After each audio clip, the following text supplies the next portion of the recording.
Yoshiyuki Tomino speaks out, the meaning behind Gundam and his hopes for the future. Mobile Suit Gundam has had a profound influence on the world of robot anime. With its realistic depiction of war, the series continues to resonate with audiences across generations. Director Yoshiyuki Tomino, age 83, the creative mind behind Gundam, sat down for an interview to mark the 80th anniversary of the end of World War II. His insights ranged from his personal wartime experiences to the themes embedded in Gundam, and even touched on the conflicts occurring in the world today. Childhood memories of air raids.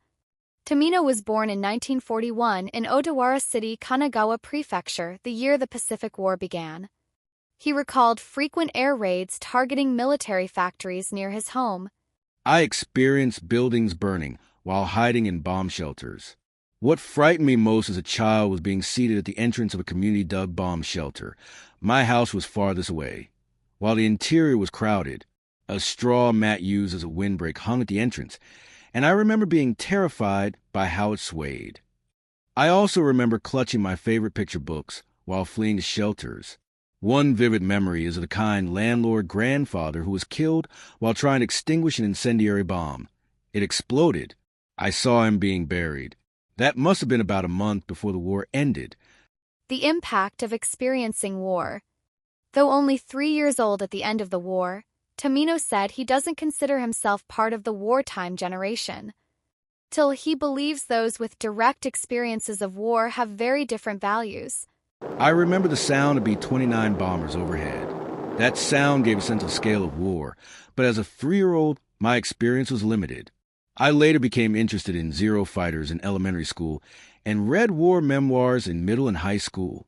The B-29's roar became a part of my everyday reality. It took me 20 years to realize that people who didn't experience that don't see it the same way. When I look at those younger than me, who had that 20-year gap, I think, to them, it's all just fiction. The vision behind Mobile Suit Gundam. After graduating from university, Tomino joined Osamu Tezuka's Mushi production. He later went independent and directed Brave Raiden and Invincible Superman Zambit 3. Then, in 1979, he created Mobile Suit Gundam. At the time, people in the industry thought it was wrong to show war stories to children, especially since Japan had lost a war. There was a kind of instinctive aversion to the subject. In designing the mobile suits, I made them about 20 meters tall, the size of a fighter jet, because I wanted to tell the story of a single pilot. We'd had nearly 20 years of alien enemies in giant robot anime, and I thought it was time to stop. The 20-meter mobile suit requires a production system, military industry, and mass production capabilities. That means it had to involve a war between nations. The importance of realistic war depiction. Tomino emphasized the realism of war in Gundam. Asked about the episode focused on the deserter Kukura's Don, he replied, At some point I realized that single-minded thinking leads to annihilation.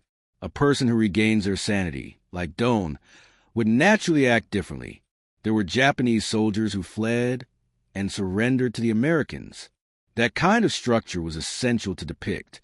He also revealed the influence of World War II on the scene in Gundam where Amuro floats toward a friendly ship at the end. To me, that moment reflects Japanese soldiers and civilians whose ships were sunk in the Pacific, whether they were rescued or not. I drew on rescue scenes from war stories for inspiration. A sense of crisis about today's wars. Tomino, who sought to convey the futility and cruelty of war through Gundam, expressed deep concern over the current state of global conflict. Gundam was meant to be a near-future war drama. Mobile suits are more advanced than current fighter jets, but now we have drones.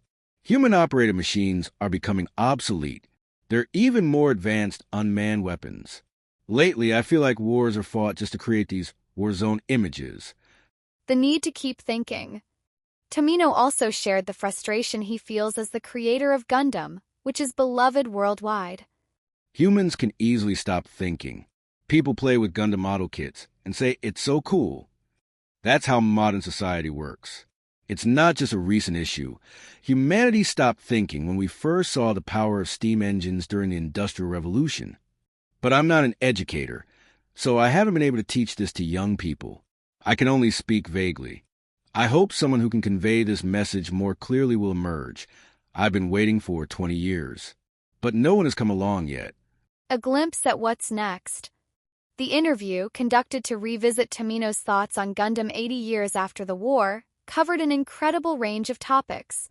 Now 83, he also spoke about his future projects.